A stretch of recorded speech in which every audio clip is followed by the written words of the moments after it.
Hello, my name is Roger Jones, and I'm here today to talk about how to manage extreme social events, the kinds of events that we are seeing in the 21st century.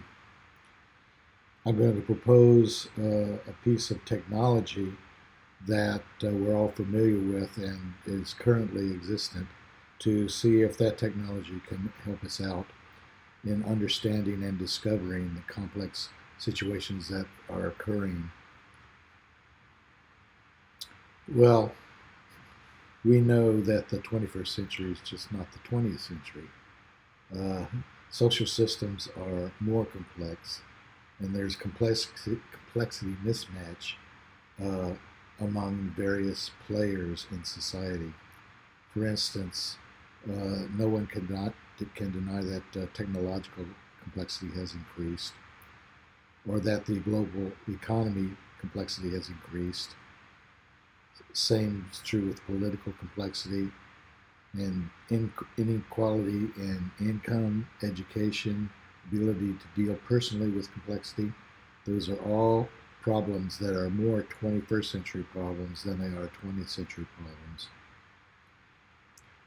We also have a situation in which the interaction between social systems and natural systems is stronger.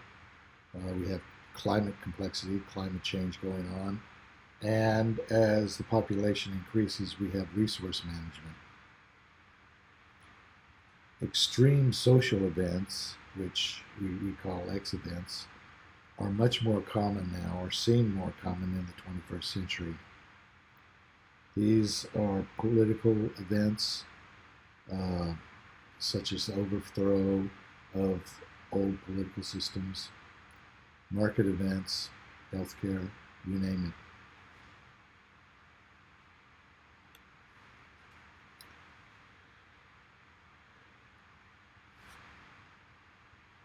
Well, let's just give some examples here of the kinds of things that need to be improved in order to deal with these 21st century events. Uh, One thing that's true is that a college education is not for life anymore. Uh, Millennials, young people are switching careers and jobs at a much faster rate than I did in my youth. Uh, a college education that teaches a person a silo like engineering, law, dental hygiene are not going to last that person the whole life. So a 21st century person needs to be able to learn quickly new fields, uh, new areas of expertise that may not have even existed when that person was in college. So I've kind of drawn it out here. Uh, the old way of education has been silos, learning biology, learning engineering, learning uh, humanities. Then these are all kind of independent. The 21st century education needs to look more like a Google search, where information is directed by the inquirer, and uh, it's not located just in the silo, but it's interdisciplinary. The information that a person needs can come from anywhere. Communication needs to improve as well. In the old days, in businesses, people's power came from how they controlled communication. Uh, Workers were told information by their bosses, who were told information by their bosses, etc. And there was not a democratic flow of information. Well, that's great if you're looking for efficiency or the world's not changing rapidly. But if it is, you better have multiple communication lines that are created between all the people who need to know what others are doing. And this is a much different picture. You see on the left, in the middle, the old communication system resembled like a bullhorn, and today's modern system looks more like a soup of interacting agents and people. Analysis has also changed from the 20th to the 21st century. Uh, on the left here on the bottom, you see a stock curve, how a stock's behaving and the volatility of the stock or volatility of the market. And people analyze this in a world isolated from everything else. Well, that's not the way we can do things now. Analysis must look at things as a whole, holistically. Uh, the analysis in the 21st century needs to be interdisciplinary.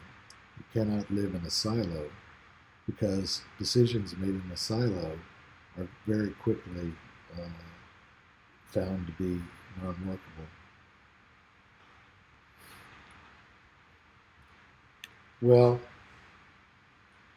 the last 3 years or so, I've been asking myself the question, can video game technology be applied to these serious issues? Uh, you know, Video game technology, that's the technology kids use to make shooters and shoot zombies and such.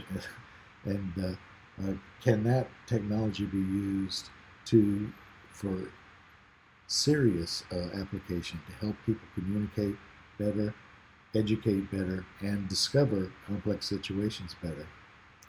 It has the nice property that it's currently available. It's familiar to many people, and young people's brains are much different than my brain. Young people's brains have already been programmed to live in a video game kind of world.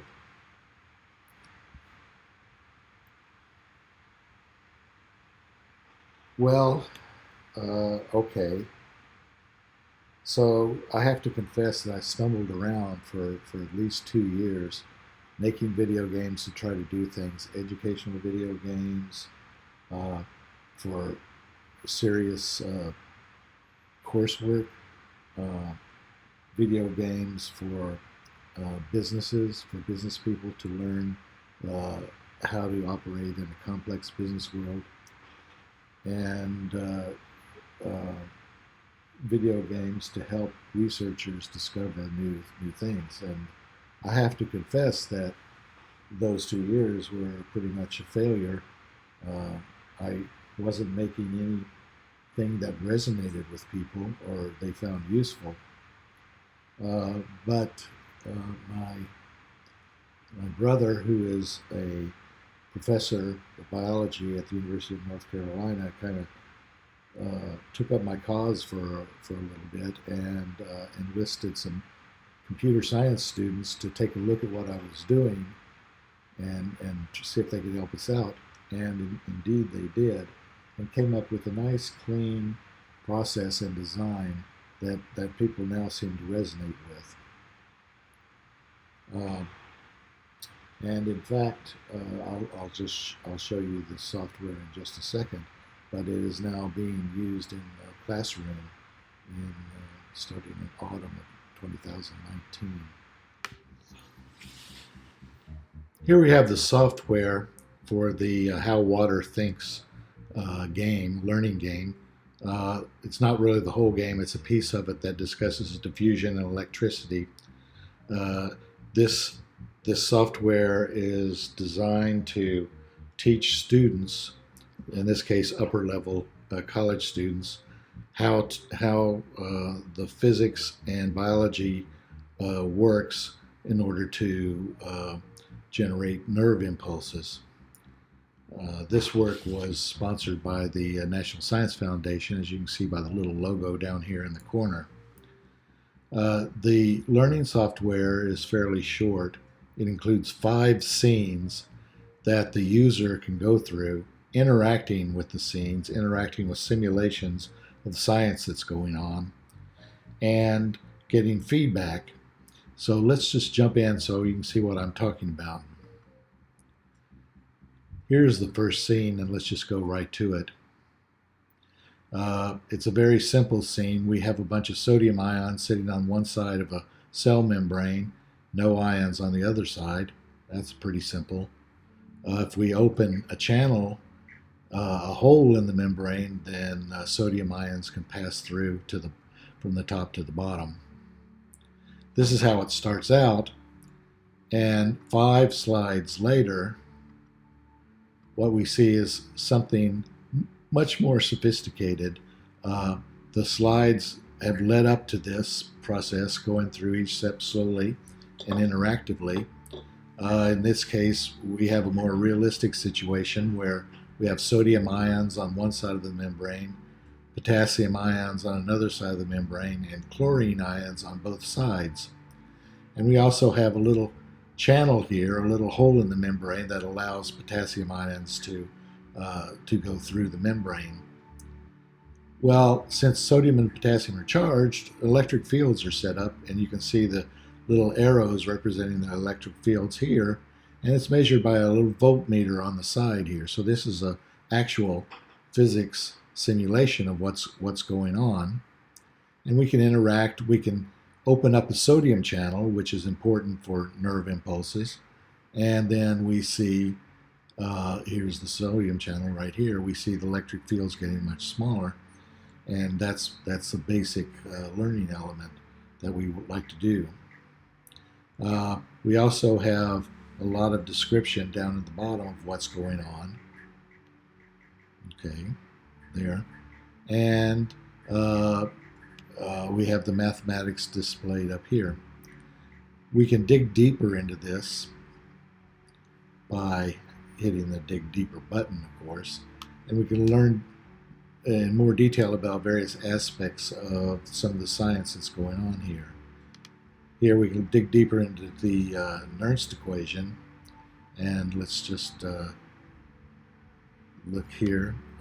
We dig deeper here, click that button, it takes us to a YouTube video.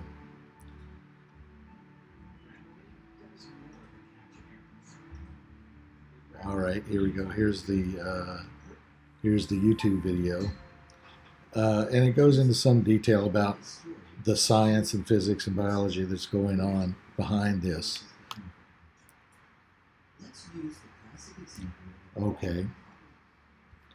Well, that is how water thinks in a very quick nutshell. Thank you. This is a piece of software called Cat Risk. It's an extension of something that John Cassie and I have been doing since the late 90s. Here, the situation is that we would like a bunch of business developers to understand some complications of the complex business environment they're in. Particularly, we're looking at the hurricane, the effects of hurricane on the commercial real estate market in Florida. And we're including here a situation in which hurricanes may be increasing in severity and frequency due to climate change.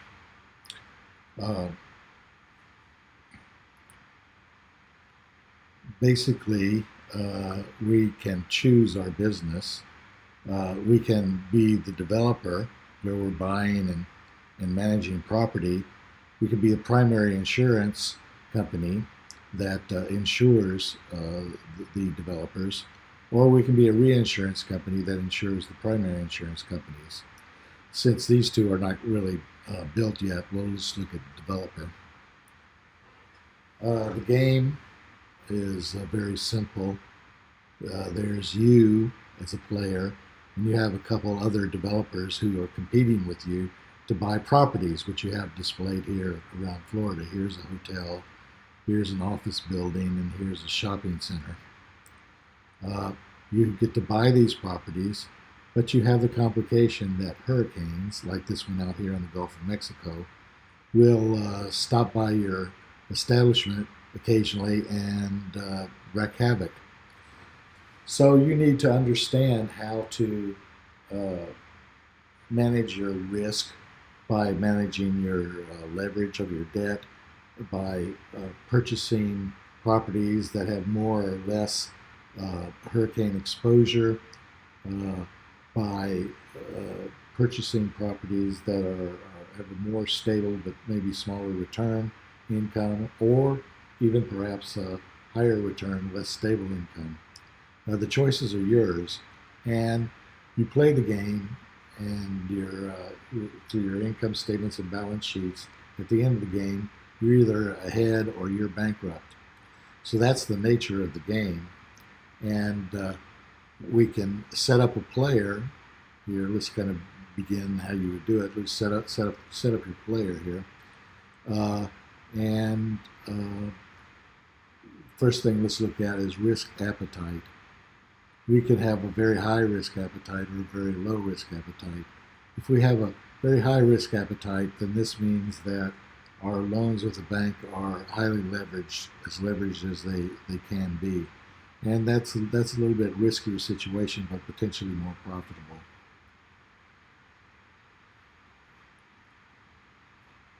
Then when we start the game by clicking on this, uh, the hurricanes start. They come at the proper time of the season. They're based on real hurricanes, so there's a lot of verisimilitude there. And as the years go by, they increase in number and they increase in intensity and frequency. And you play the game with the other developers buying and selling property like Monopoly, and you either go bankrupt or you come out ahead. There, that's the cat risk model. Well, as you can see, I'm only one person. I can't really execute the program I have in mind by myself.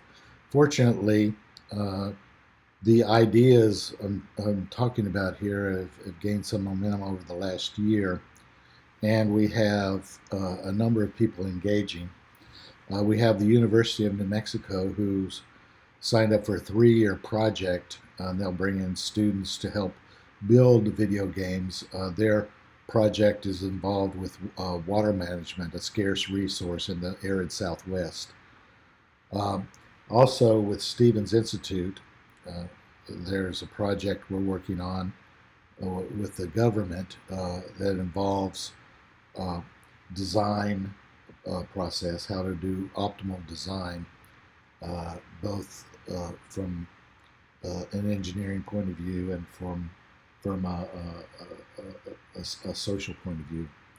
This is also a 3-year project. Um, I'm involved now with some research side of this at the University of North Carolina. This project is about biological signaling, and we'll use a similar kind of tool instead of for education, but for communication among a research team. And then finally, our own Brenda and Lena are involved in some projects very similar to the cat risk I showed, and we'll be talking about what we might be able to do with that project. Well, that's all I have for today. I'm happy to ask or answer questions, particularly if you want to know about these other projects. Just go ahead and ask me. Okay, thank you.